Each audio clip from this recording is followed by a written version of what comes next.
And that happened to me twice. That like, this is the one that's going to change your life job. That's happened to me twice, and both times they really didn't. So after the second time, you're just like, huh, okay. I think the next time someone says that to me, I'm uh, I'm not gonna listen.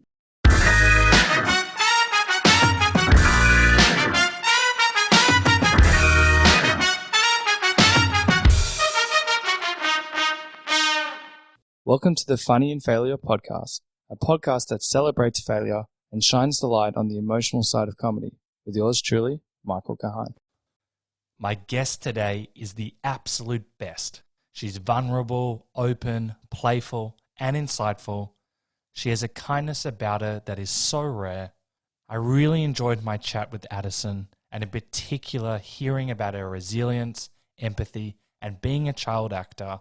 This was an absolute joy, and I can't wait to get into it with you all. So let's get into it and officially introduce Addison to the podcast. Addison Timlin is an actor who you might recognize from her regular role in Startup for Crackle TV. Prior to that, she was the lead in the independent film Sleeping in Plastic.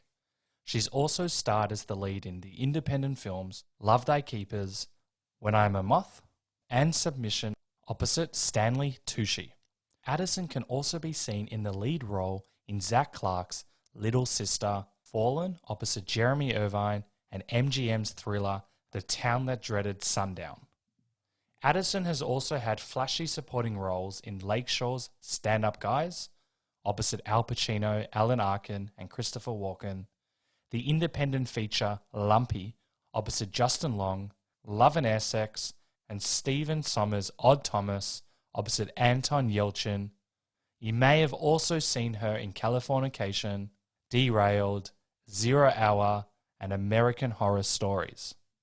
So as you can imagine, we dive deep and we cover a lot, such as being a child actor and playing Annie as a child, fake celebrity death hoaxes, empathy, bad reviews, being a mum and the actor's service, sense of self, and quitting smoking. Before we get into this chat, in case you aren't aware, the videos are now available on YouTube under Michael Kahan. That's Kahan with a K, unless you're listening to it already. I find it adds a new element and dynamic to these chats. I'll still be posting snippets of these chats on Instagram under Funny and Failure, so check them out if you want to stay in the loop for upcoming episodes, or you want to ask a guest a question. I'd also love it if you would share the podcast or share your takeaways from the chat. It really motivates me, helps the podcast grow, and ensures I can lock in amazing guests like this one. And just as a final reminder, the podcast comes out every Monday at 5 p.m. Australian Eastern Standard Time, with the video to follow the following day. Anyway, sit back, relax, and enjoy today's epic episode. I don't know if you're aware of this or if you read much about yourself, but I saw that you were the victim of a celebrity death hoax. Were you aware of this? Or is this the first time you're hearing about this? Oh wow. I think this might be the first I'm hearing of it. Oh, It's wow. possible that having children has like wiped my memory completely, or the hoax of my death, but I don't really recall that. Well, that's a good thing.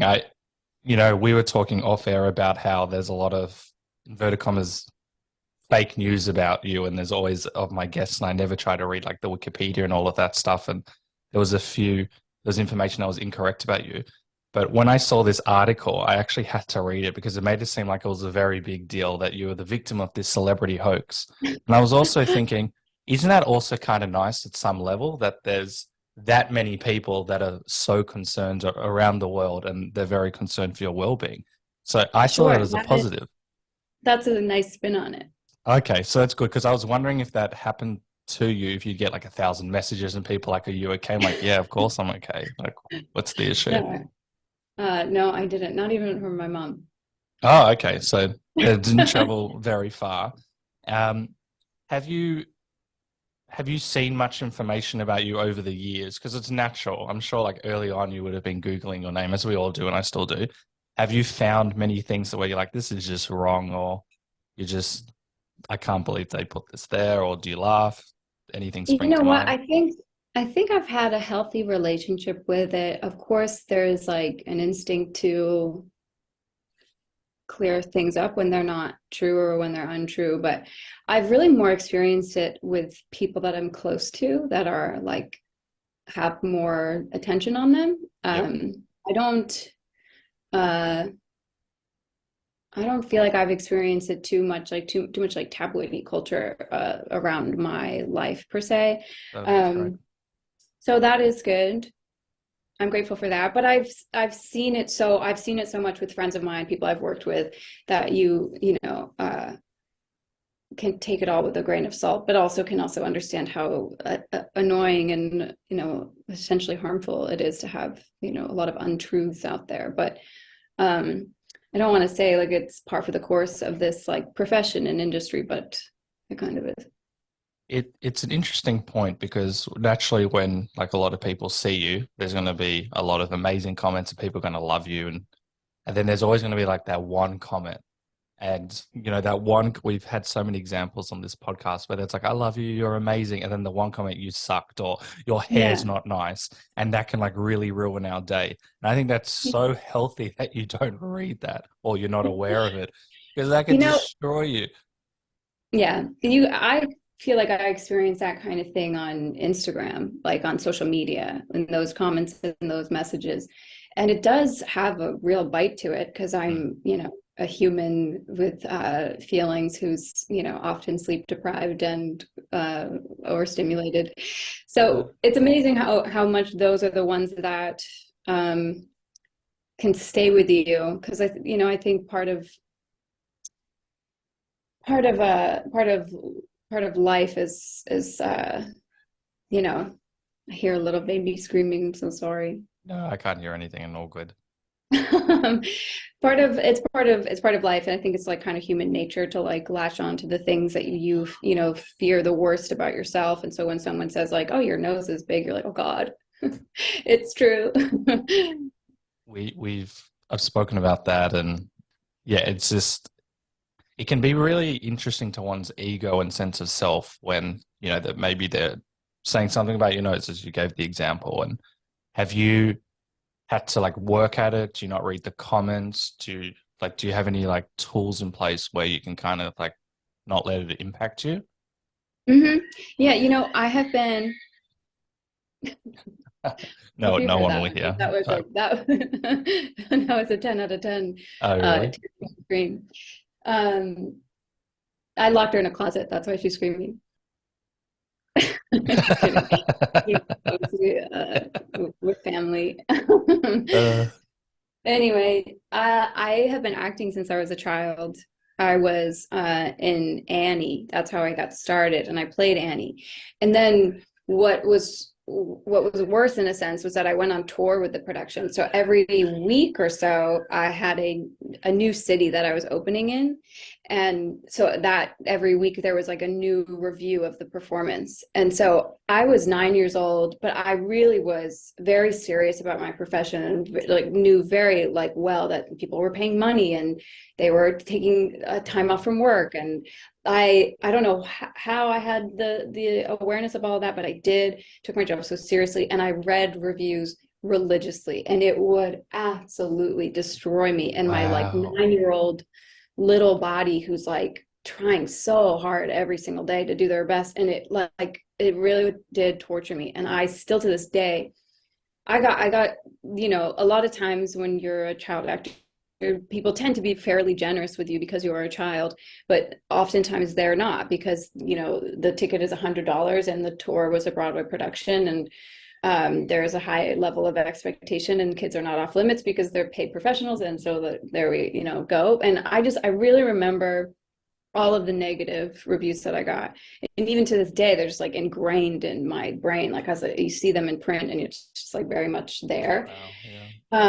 And I was traumatized by it in a lot of ways. I was really motivated by it in a lot of ways. But I talk about this kind of personality that I had when I was 9 as like, it's burned off in a way quicker than I think most of my like, most of my I can't think of the word right now, Peers? but temporary peers, thank you. Yep.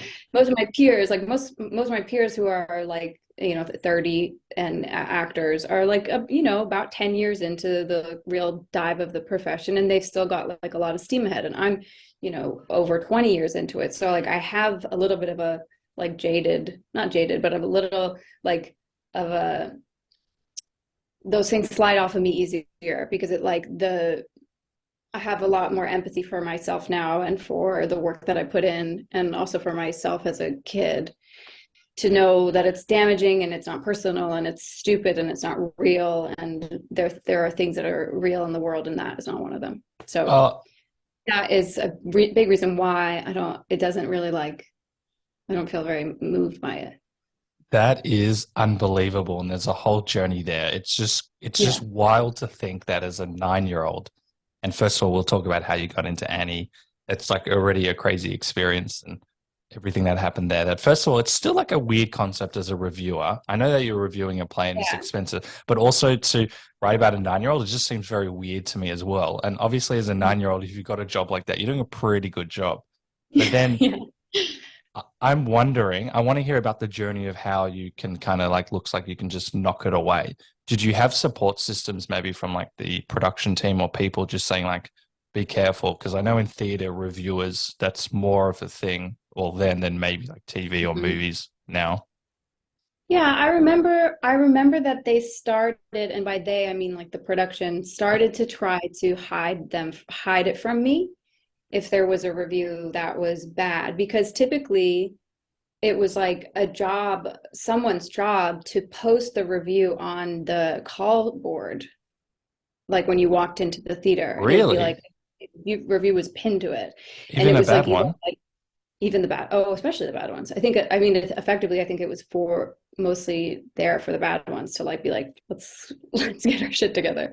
Wow. So I remember, I think there was one particular one that was particularly harmful or upsetting to me. And I vaguely remember them stopping posting them after that, but I would always get my hands on them. I was like, it fueled me in some way, either direction. But, you kind of like untangle the knots of trauma in your life as you get older. And I think that's part of why the reviews and stuff don't really mean very much to me. That's an amazing story. I'm glad that you can look at it with a bit more positivity now, but as a 9-year-old, you're so impressionable and that's happening. It's also a really weird tactic that they show the bad ones. They could just maybe say like, lift your game or have a pet talk to people, but instead of naming and shaming. I know they posted the good ones too, but I think it was just sort of like, that's just the memory that I have. I remember like looking forward to going and seeing. No, I've heard of that from before from theater, and it's interesting how review has such a weight on theater as well. But also, obviously that's very traumatic. And what's really awesome to hear is that you could have gone the other way and maybe like quit the show, or you could have let it have such a hold on you now. It could have made you, could have demotivated you, but you've been, since 9 years old and you're working now, which is only like 1% of actors probably are able to do that. And to also not be that bothered by them now, that's very rare. Often we can go the other way. Sure. I'm just wondering, when you were receiving this, did you just say like, that's not true about me? Like you mentioned that you have empathy for yourself now and you can kind of see it for what it is, but there's no way you would have had that at the moment. So how did you kind of like have that like quite a positive outlook, forward thinking approach, saying like, you know what, I still love this, I can still move forward? How did you actually?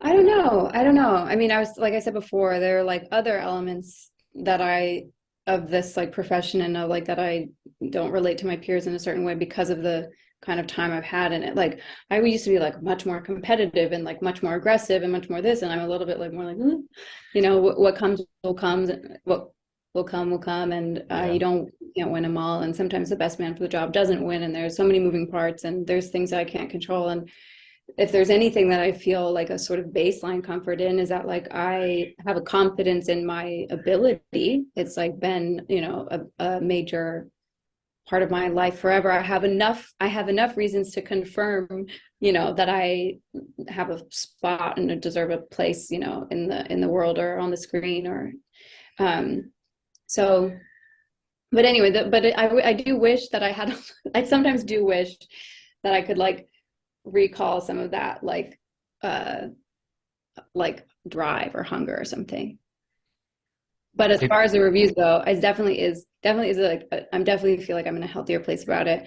I think also having children changes everything in your life and like the lens of which you see things. And, it's like really an opportunity to like heal yourself in a lot of ways when you think about how you treat yourself, how it like, and how you'd expect or hope your children to be treated, and how you expect and hope they would treat themselves as well. Like I got a horrible review from something like a year ago, and I like was like read it and I was like, oh, woo.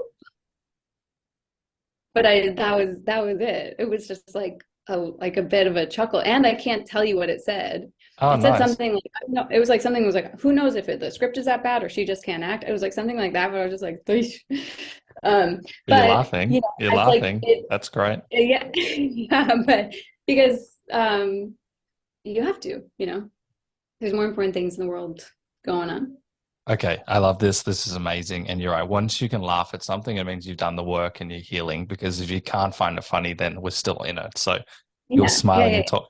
And I think that's so important that you can look back yeah. at something that was previously traumatic, and maybe still is to a degree, but to just laugh and be like, and plus, Yeah. no offense to reviewers, like, what do they really know? And like, does it depend? And they've all got our biases, and everyone else is thinking you're doing a good job, and then there's one person that's not happy. It's such a bizarre game to me. But Yeah. I really want to talk about this point. I don't have children, but a few of my guests have talked about once they had children, it changed everything. And I know that you just mentioned like drive and motivation, but how Hmm. it's completely different now that you've got kids, and perhaps the linear, correct me if I'm wrong, linear view of Hollywood might change and realize there's more important things, which is what you're alluding to. And that Yeah. I think that's really important, is that when we have something else in our life, it means the thing that we're focused on, i.e. our job, isn't seen with the most important thing. I have to get this job, or my sense of worth, or my everything's attached to that. And it sounds like you've got a much better relationship with like you and Mhm. your career by having Yeah. a, can you expand on that? Yeah. I mean, I've taken a significant amount of time off from working and pursuing work.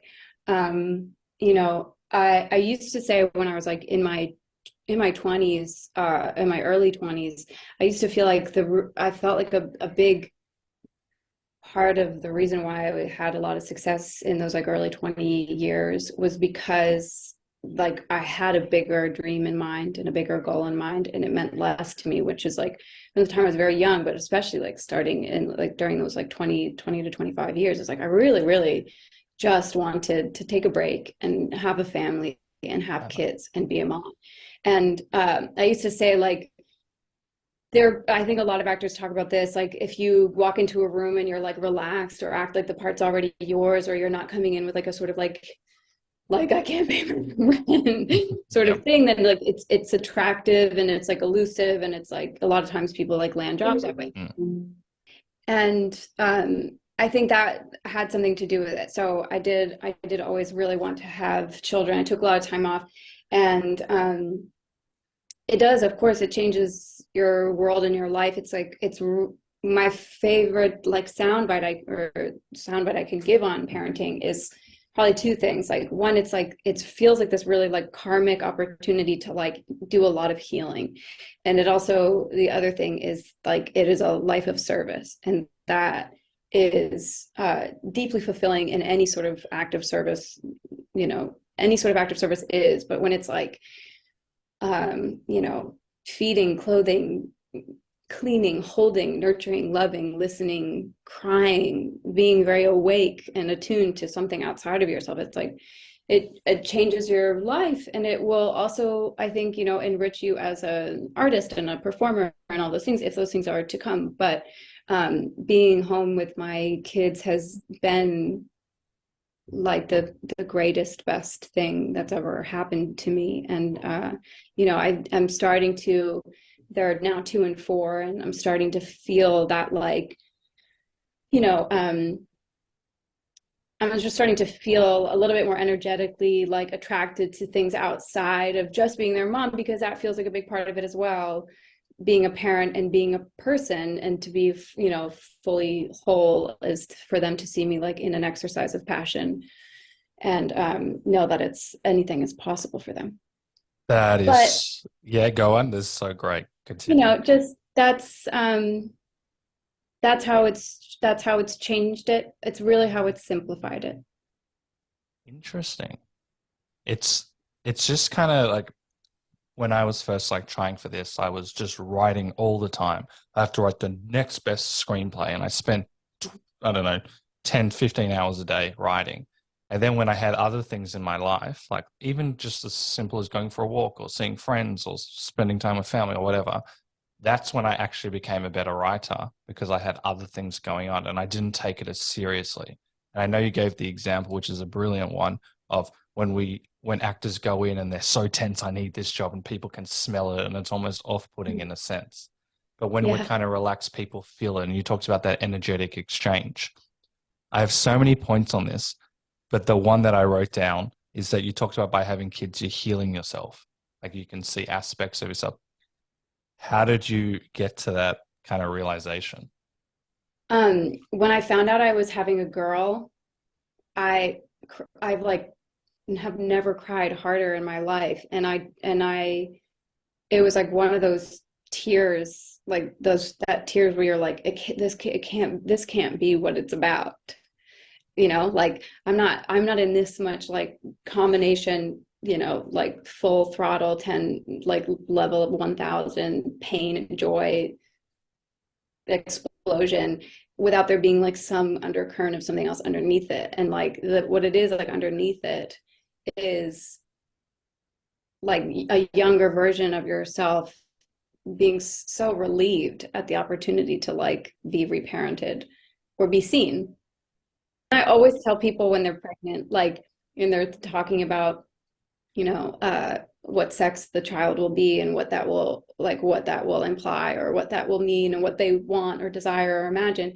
And, you have so little control no matter what. But I always just tell everyone all the time, you get the child you need. And I really believe that. Same.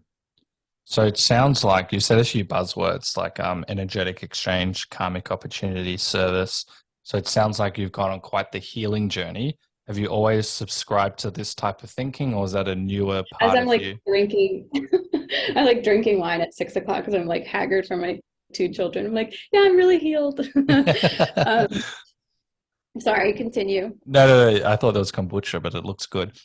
It sounds like you've gone on quite the like healing journey over the years. Is this something that you've always subscribed to? Or is this a newer like train of thought or philosophy that you might have on, or philosophies on life?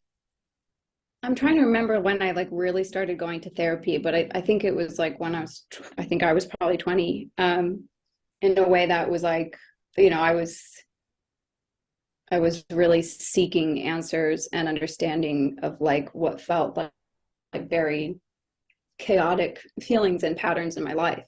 Mm. And so it's a long journey. I have a real like hunger to know myself, to know people, to have space for them, and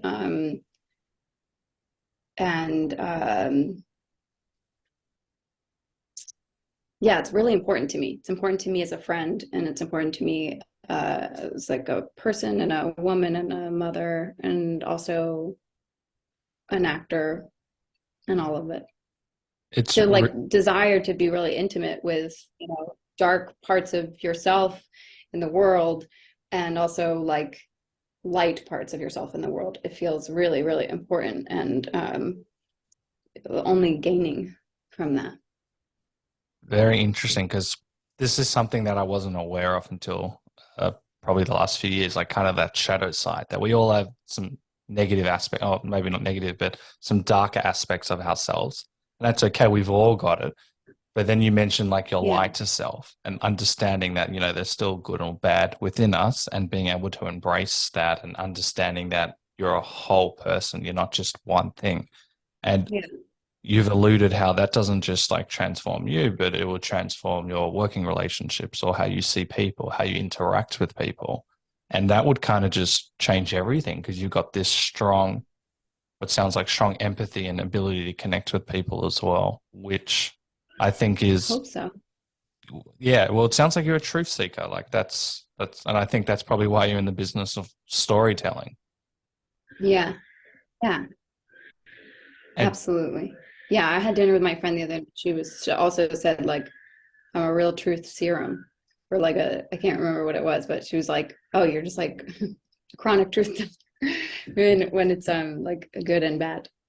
I think that's really awesome. So through your journeys of therapy, have you discovered, if you want to share anything that kind of like changed the way that you approach things? Like you mentioned, like with your daughter, like the ability that you want to be seen. Were there any like moments where like aha moments, if you want to share, where it kind of like changed your relationship with yourself or maybe even the industry? Yeah. I mean, yeah, I don't want to share too many aha moments because it will really like be so too revealing. I'm feeling very vulnerable all of a sudden. Yeah, that's Um, okay. but yeah, like what,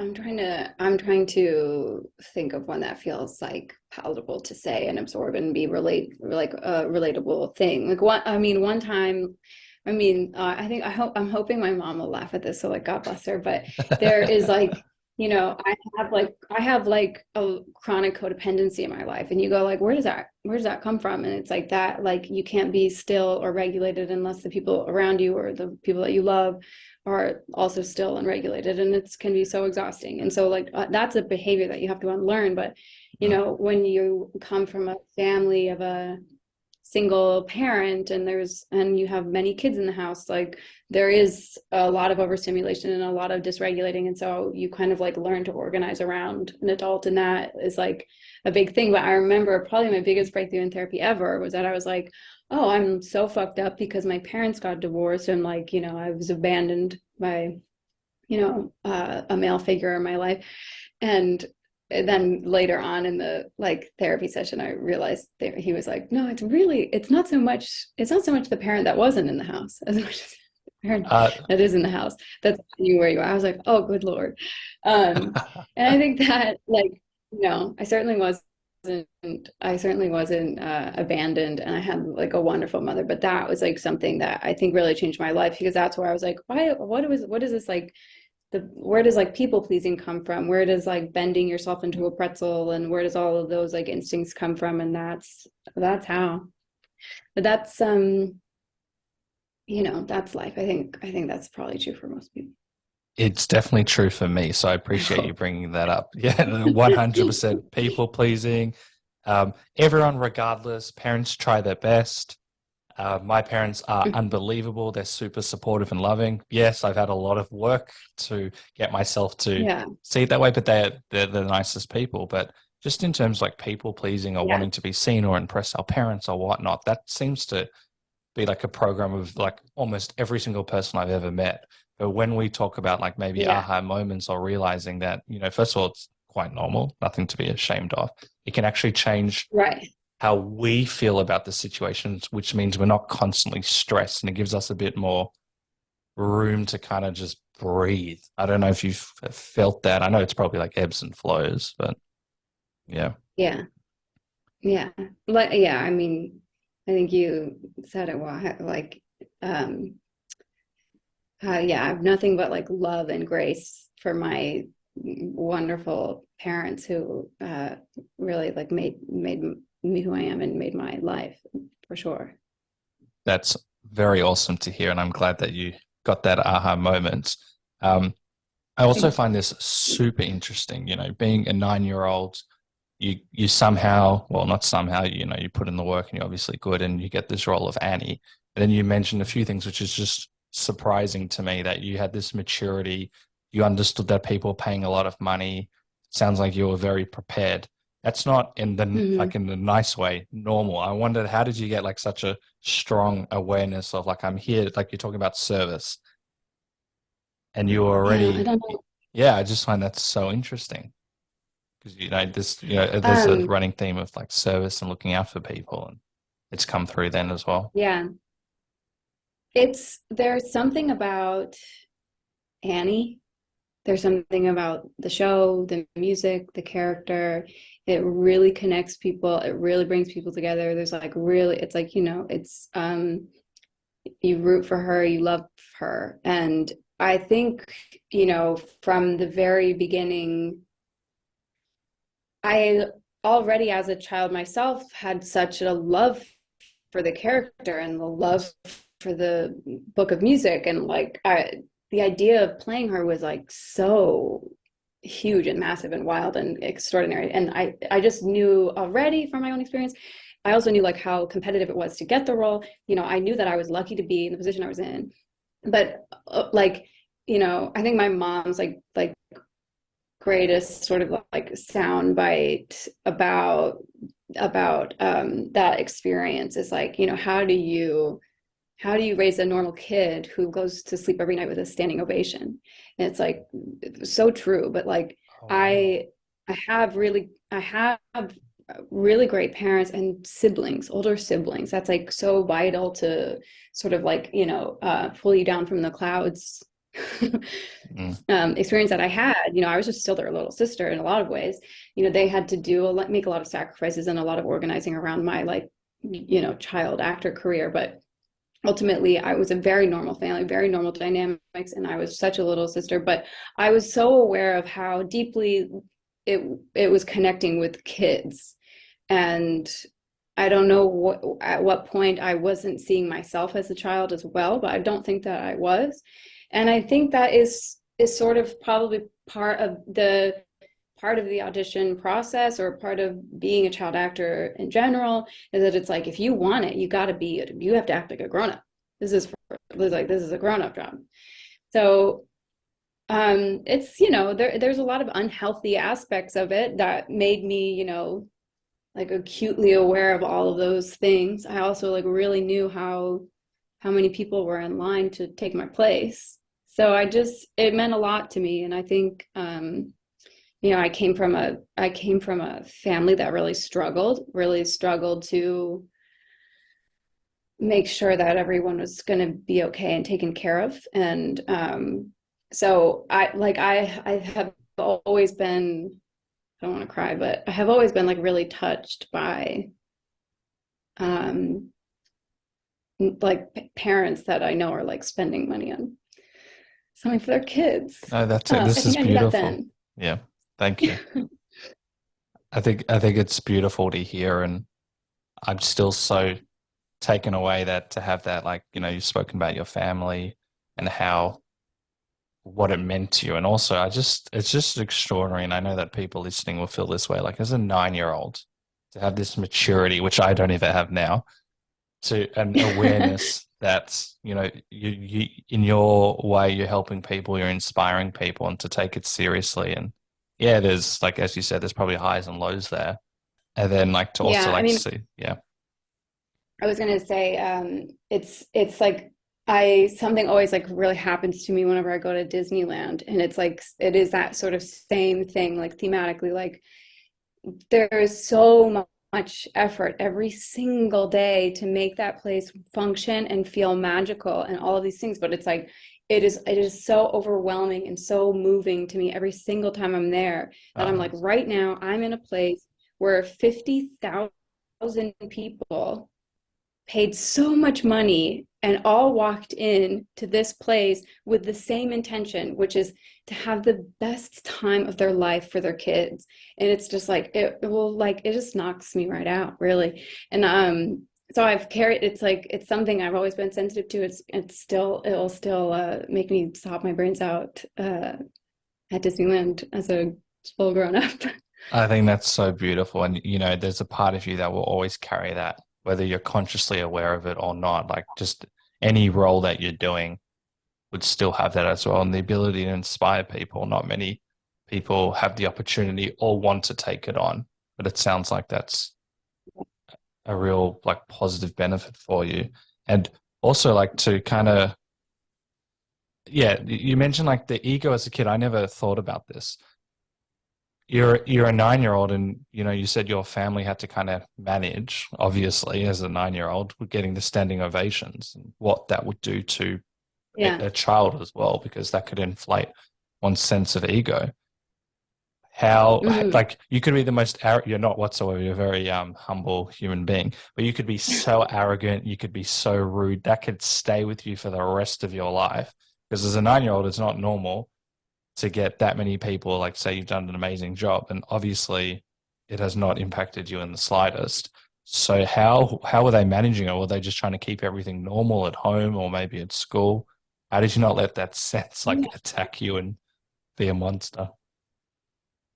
I don't know. I mean, I think honestly, a genuine and pure love for it. Like I had a genuine and pure love for being on that stage, and it didn't. Um,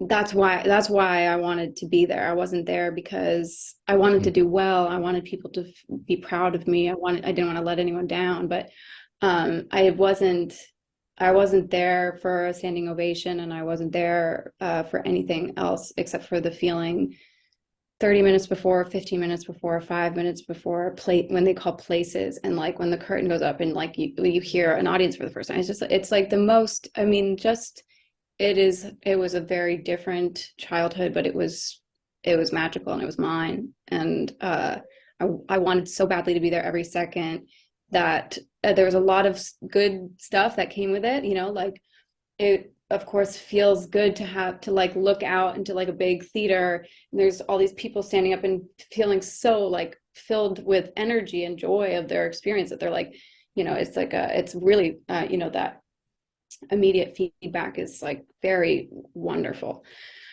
um but yeah, and then but being in school when or being out of school and not having like a normal relationship with other kids, like there's like drawbacks to it, of course. And I had a lot of there was a lot of grief there as well, but I really think that I was not like that wasn't really weighing on me, and like the signing autographs wasn't really weighing on me. Like I lived and breathed for the 120 minutes in between.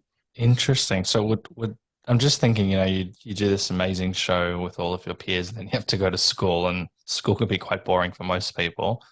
When you're at school, was it a weird experience? Because are you just thinking about the next show? Were you able to like be a kid in the moment? Sometimes, but yeah, I was always thinking about the show. I was not in a normal school. I had a private tutor. I was in school with the other kids in the show.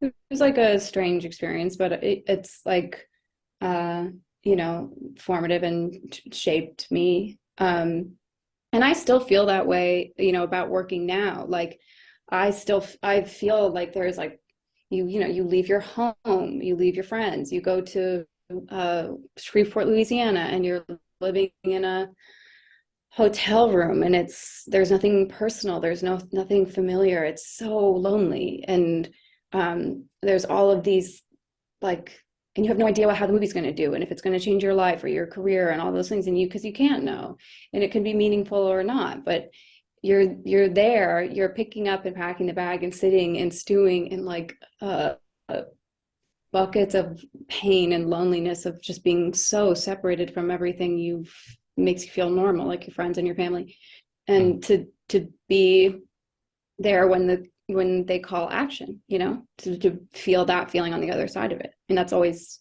I still feel that same thing. I think it's a really like first of all, I had no idea about this until I started, I guess, doing this podcast or speaking to my acting friends, in that often we just see, like you alluded to this, we'll just get the job and it'll be a big movie and our life will be changed forever. And that doesn't really happen. And we'll leave space so that Yeah. it can happen. but we don't talk about maybe the 100 or 1,000 auditions that we do. And you might be progressing quite far. Probably most of the time you don't even hear a no, but then there's a few people, and then for whatever reason, you alluded to this at the start, you're too small, you're too tall, your hair color, or blah, blah, blah, something. You said the best person might not get the job. And you have to deal with all of that. And then if that goes well, then you're lucky and you get the one job. And it might not have the impact that we thought it would. And there's just all these little variables. And I call it the great mind fuck. And I'm so impressed with actors that have had this resilience because, you know, you've spoken about passion and love of the craft and also external things that keep you as a whole human. I'm just wondering, like going through all of that, why an actor would continue given all of those things. And you might be told this is going to be it. This is going to be the biggest thing in the world and your life's going to change. You're going to get your private jet, and it doesn't really happen. And you've had an incredible career, don't get me wrong. And to be able to do this for 20 years is, as I said, like 1% of actors. And you've had like, people don't necessarily, well, people definitely don't have that, but I'm sure you would have had to deal with all of that and the impact it would have on the ego and sense of self. And I've thrown a lot. What springs to mind? Yeah, you know, I had two movies that were like, you know, like really fighting for those jobs and like really deeply wanting them, and the process being so relentlessly long and jumping through hoops. And, you know, maybe if she comes back and is wearing something different, you know, what if she wears a tube top this time? It's like like stuff like that's like really like kind of like gross like that. But also like maybe if you have lunch with the director and like they know who you are, or maybe like a Skype, or maybe like or the chemistry read, like there's all of these hoops you jump in. And I had two jobs where, you know, it was like to have like, you know, you're in the ring fighting for them, and then you get them, and it is like the job where they're like, this is the thing that's going to change your life. And that happened to me twice. You know, I've gotten other jobs obviously, but that like, this is the one that's going to change your life job. That's happened to me twice, and both times they really didn't. So after the second time, you're just like, huh, okay. I think the next time someone says that to me, I'm not gonna listen. But the jobs that change your life, you know, are the jobs that you make a friend forever, and the jobs that change your life are the, you know, where you know, found out you were pregnant and gonna have a baby, and like stuff like that. Like I feel like I've been really lucky that at least almost in pretty much every single job that I've done, there has been at least one person or friendship or something that has happened that has like stayed and lasted the test of time, which I don't think is necessarily true of the, you know, it's like one of the hallmarks of the industry is that everybody like moves on, and it's like a big circus, and we're not really here together. It's just like moving and shaking. But I'm a little too sensitive for that, so I don't like subscribe to that. And you know, the ones that have changed my life have been the ones that I really like leave with a person, and a person that's going to stay in my life forever. That's beautiful. When you mean you don't subscribe to that, do you mean the feeling that we're all a family and then we leave? Is that what you meant? Yeah, like I remember the very first movie I did. I was 11 years old, and That's I crazy. was like, that was like the whiplash of that and the devastation of that. I was there for a long time. It was like, I'm like, oh, it was like back in the heyday of Hollywood. But it was like, you know, I cannot fathom like thinking of a movie that isn't like James Bond shooting for more than 6 months. But this movie was shooting for more than 6 months. And I was like shooting in the UK, and like everything was so new and big and massive, and it was a long time. And I was so close with the person that did my hair and the person that did the makeup. And I was a child, so I had like a child like person, a child wrangler or something on set. That closeness, my tutor, all of these people, and also the director and the producers and the crew and the first AD, like I'll never forget him. And then like that, walking away from that, because it was my first experience, and I like essentially, it was like it became clear that I was probably never going to see most of these people ever again.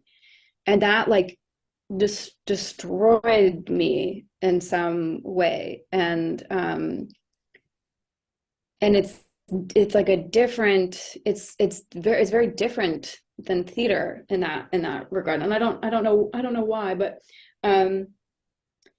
so I think probably proactively tried to make sure that that wasn't going to be my experience moving forward. That like if a relationship felt meaningful to me, I was going to put an effort into can make it last. But I do remember like when I remember the first, I worked with someone who, and it was their first feature ever, and it was probably my like 20th or something. And I remember saying to them, like, if you think, and I think I was just like speaking from my own like painful experience, but it was like, you think, because you're feeling this as the most magical, transformative moment of your life, but it's not for them. And if you think that this relationship will stay, like it might not, and it might knock you clean on your ass. And I remember like bestowing that warning, and then also like decided that that was going to be the person I was going to make sure that I stayed close with. Oh, nice. Leaving that production. But it's all part of it. It's a strange existence. And if you are like a sensitive, like open-hearted person, it's tough. Yeah, because people don't talk about that, and I'm so thrilled that you do. Like, you know, yeah, we like spoke about just like the rejection side of maybe like you travel somewhere, then you don't get, or you put all of this time and nothing happens. But when you Yeah. actually do get the job, you're right, there is a family element. You're spending God knows how many hours almost every day. You're working with these people, you're Yeah. trusting these people, they're giving you advice, you're sharing, you're being vulnerable, and then it's done and you move on. That's like heartbreaking in a sense. And a huge credit to you because I'm also a sensitive person. You could let that pain, you know, potentially not allow you to connect with people on the next job. But you had kind of like Mhm. that awareness to say, you know what, if someone I really like connect with, I'm going to try and pursue a relationship. And what's also been a theme Yeah. in your life is that when something perhaps negative has happened, you've used that as a, please correct me if I'm putting words in your mouth, you use that as an opportunity to learn from it and grow, which to me is the key to life, if there was one. Yeah. And so just with Yeah. like, and so just with the like friend side, to be able to like get a friend out of it. And you mentioned before that the jobs that change your life aren't necessarily the jobs with the big money and the high profile, it's the people that you meet. I think that's amazing. Yeah, I just thought I should say that. And I don't even have a question on that. I just want you to talk to it. I think that's so important because that's the thing that we leave with. And yeah, it's nice to be in the movie and the TV show and get money, but to have a friend that we connect with continues for the end of time. Yeah. Yeah. Yes. So actually, during my ramble, when you when you see these do you see things as lessons, or are you able to identify if something's not going to plan and like work at it or chip at it or figure out, okay, this is what I want to do? Because I know I'm still harping on this, like wanting to change that like experience where you get that friend. I'm just wondering, are you a lot more aware of what is going to work for you and not work for you? And do you work at trying to figure out what's going to be best for you? Yeah, I mean, I have a lot of different stuff to factor in now when I'm considering what is best for me and works for me, because I've got, I know what's best for me and best for my kids is like, a happy and healthy parent, but also, they want me home with them. So I always have to like sort of like outweigh stuff now in that sort of aspect. But um, I I love I love being on set. It's so comforting to me. It feels so like I feel so at home there. It's like it is like really nurturing to a sense of self and a self-worth, and that's I think where people work in general. And it's important to me, and I believe in it. And I believe in the power of storytelling, and I believe in the power of like even doing a movie that's like you read it and you're like, okay, maybe it's not going to change anyone's life, but it might put people on the couch together, you know. clicking a button and being together. And that is enough for me. I've become significantly less precious about stuff.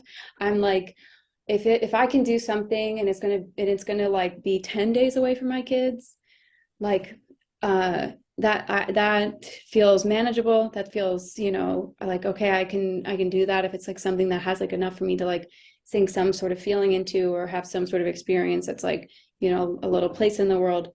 That kind of stuff feels good. Like I said, I have other things to like factor in and weigh in, but it's a joy to be a part of. It's like it's my life, in a lot of ways. It's like it's certainly not my life, but it is like the life that I've always known. And I know I do feel like I have such a healthy relationship with work and all of it. Like I really understand how important it is and how unimportant it is.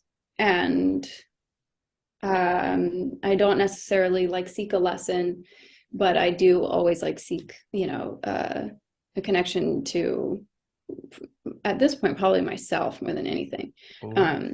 And that's why I'm still cracking at it. Yes, you said it a lot better than what I was trying to word. Connection to yourself, because that's what it's all about, is you ultimately and what you can provide. And you mentioned census. You mentioned so many different things. Was there ever a time where you thought, because doing it from 8, you've been doing it for so long and you've had so many like highs and lows, what it sounds like. Were there ever moments where you're like, you know what, I might try something else? Or has it always been pretty clear? Okay.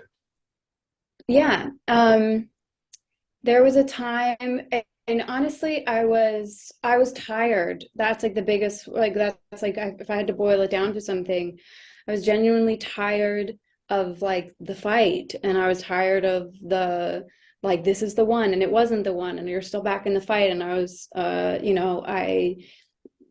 paying my rent was hard, and like the threat of living in your car was real. And I was like, okay, I'm starting to have that thing. I'm starting to walk into the room with that sense of like desperation. But really, when I like really think about it, I remember very well, I just like had this like a real call to action and a real like call to the light of like wanting to have a baby. And that was like the moment where I said to my best friend, it was like the first time I had said it out loud, where I was like, I don't think I want to do this anymore. And she was like, wow, it's so amazing to hear you say that, because I really feel that.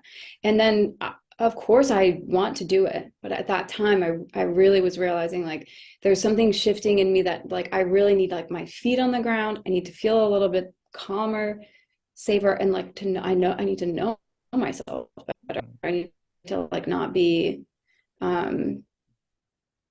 like chasing. And sort of miraculously, this like at that same time, these like things happened. I did get a job that paid my rent and made me feel safe and made me feel secure. Was so deeply satisfying, and creatively and socially and geographically, and like it was just like so special. And I had a really deep sense of gratitude for that job every single day. And I'm like, I just had the best time. And that's when I got pregnant very shortly after that. And that like the sort of like converging of that moment and world was so great. Oh, isn't that, it just sounds like you're just in complete alignment, like just feeling, yeah, that's like in my moments, absolutely. in my moments of when I felt, where I just feel like everything's just like, I just feel like this sigh of like relief and things are working out, like other opportunities come, like deciding to have a kid, and then you got a job that helps support that. It's very interesting how these things kind of work out. Yeah. I don't have anything to add on that, because I think that, you just to give like a quick summary, that when you've done things for you, and it's not just about the acting, life has been kind of easier, or you've mentioned the word gratitude, being in that state, and how that kind of like would change one's outlook of what's going on. And it's not just about the acting. There's so many different parts that make you you, and you've got that like sense of like wanting to be maybe the best version of yourself and trying to figure out who you are. And you can see why that's kind of come out in your acting as well, which is really awesome. I wanted to tie up one thing before we do a rapid fire segment. And I'm not sure if you've continued, but I saw this post and I thought it was really interesting that you posted about this, that you stopped smoking. And I'd like you to tell me about the journey there, because that's pretty tough. Addictions. We talk about addictions a lot on this podcast, and I'd love to know why you decided to stop. I smoked for a long time, and I started smoking very young. I started smoking when I was 15 years old, and I remember like around 16, 17, 18, 19, 20, you know, you start to get like a little bit of like heat for it. People are like, you should, did you know it's bad for you? You know, my mom was like, stop smoking and all this stuff. And, you know, people tell you like, you know, I was a singer and blah, blah, blah. So,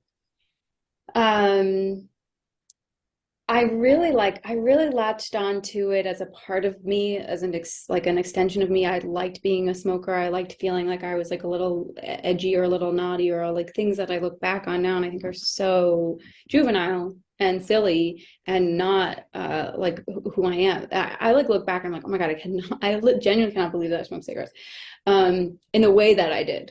Like I smoked a lot, and you know, but I always said I would quit when I was 25.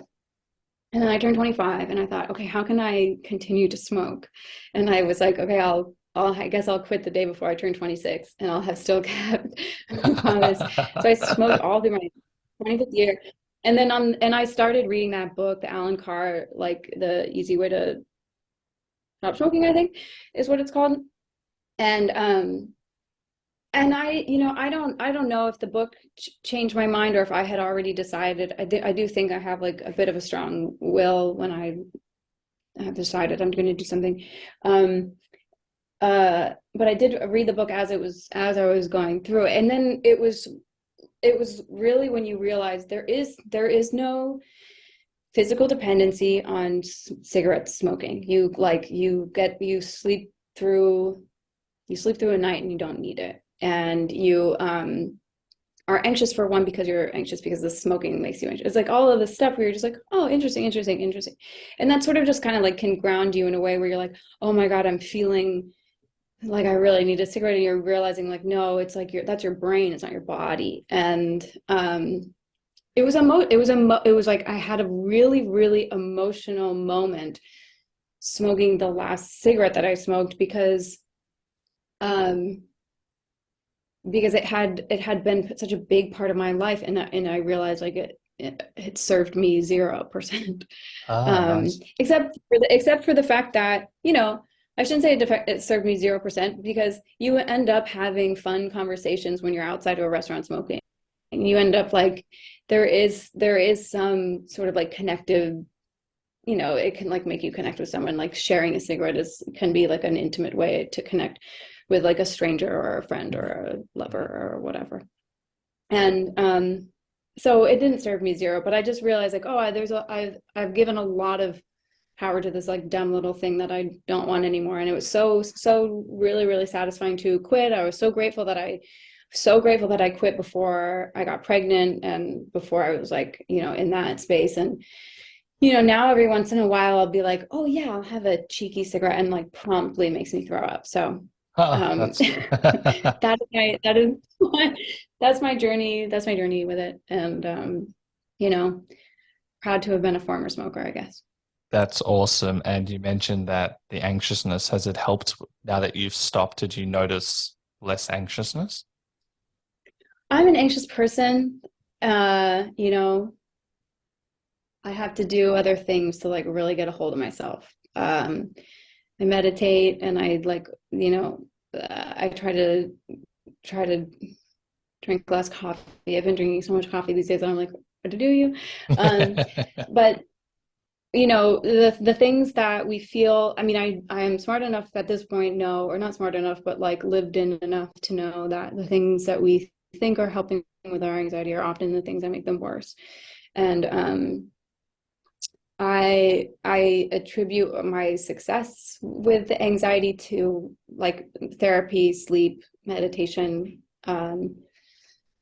compassion. Oh, I meditate and I talk about meditation a lot, but you don't hear sleep and compassion. Please expand. That is great.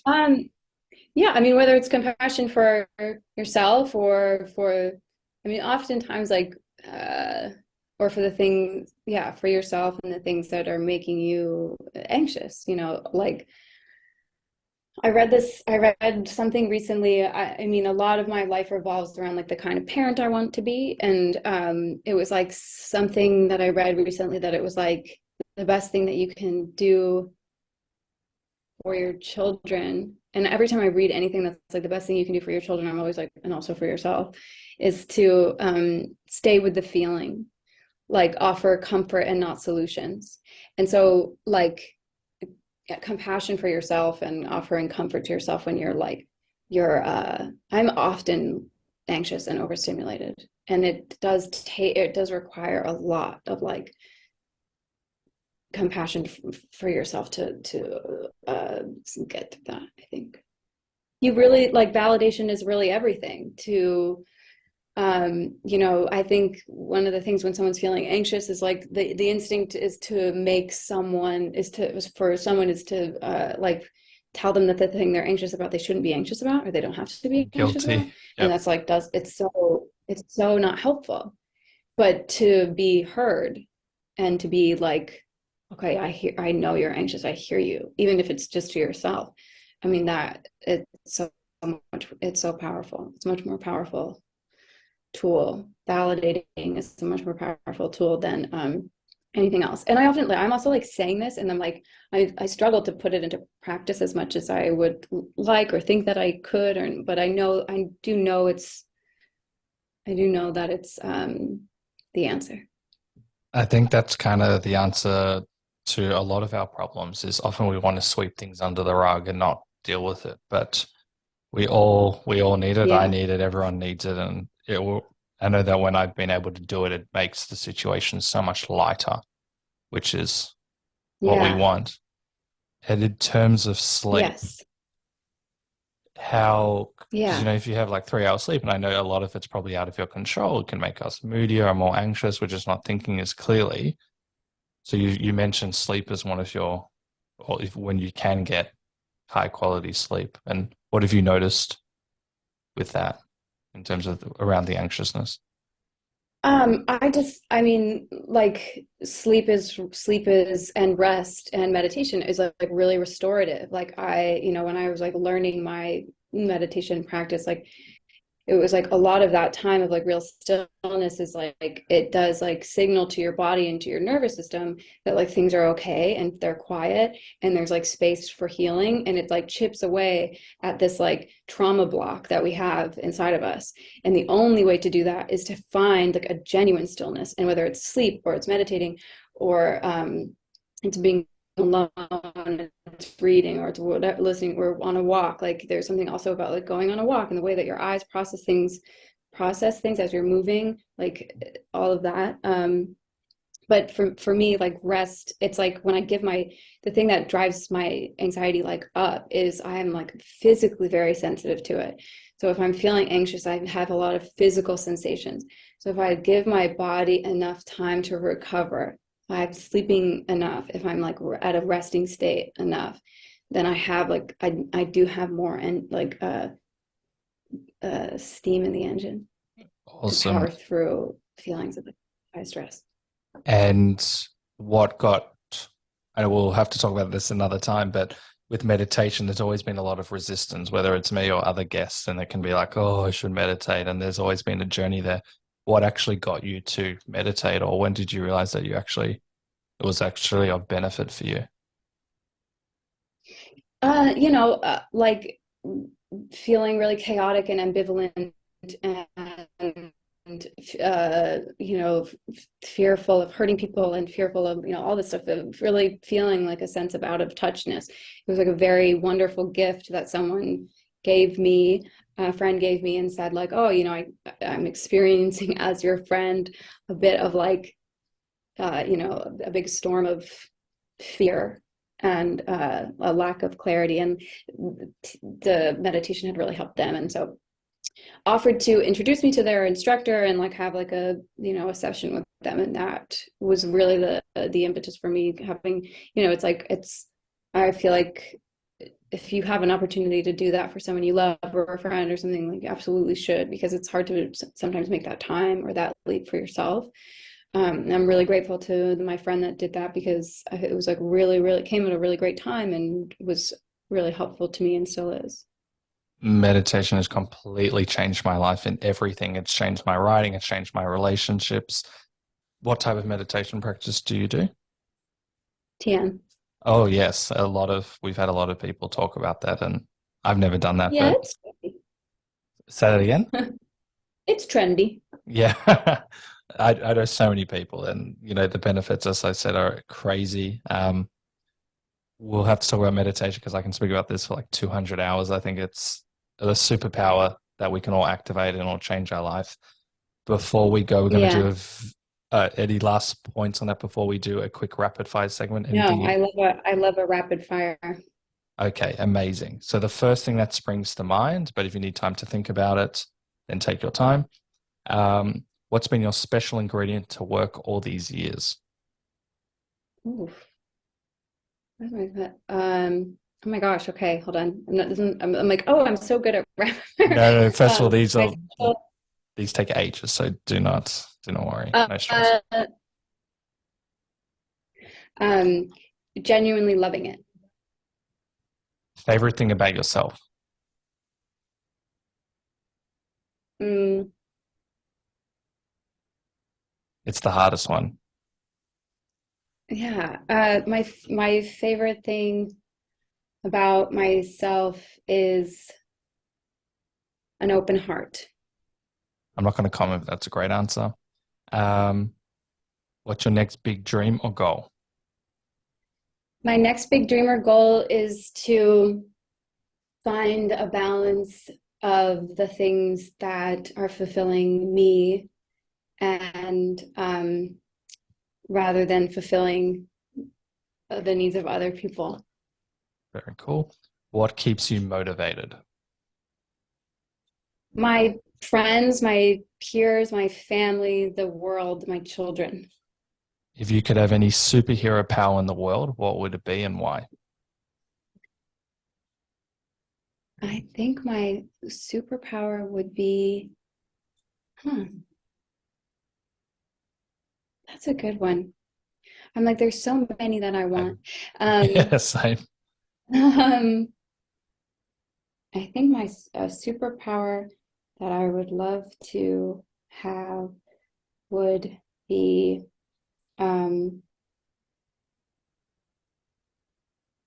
what's a common answer that you get? Tell me three common answers you get. Flying, ability probably to pause time, and maybe strength. There's a lot more, but that's just what springs to mind. I would love to be able to teleport. That's a good one. We're going to lock it I would in. love, yeah. And why? Why? Because I think you just get a lot more done. True. Last two. Any advice you want to give to people who want to try something different or new, but perhaps a bit fearful of doing so? I grant you permission. And this is the last question before I ask how people can follow you and keep up to date with you. What is the one question I should have asked you? Oh God. I have no idea. You asked a lot of good ones. I really have loved talking to you. I feel bad. Like, I don't think I was funny one single time. No. I'm like, It's a trap. I speak to funny people, and you are a funny person. It's not about that. And first of all, you are funny and were funny and continuing to be funny. So. Thanks. What's one question that I I don't know. I mean, because the real big questions in life right now, I'm still working on my answers to them. But I have loved every single question you've asked. I've had such a nice time. You are very kind, and I've enjoyed our chat very much as well. Before we go, how can people follow you, keep up to date with you, and all of that cool stuff? I think primarily on Instagram. If I've got something going on, I will share it there.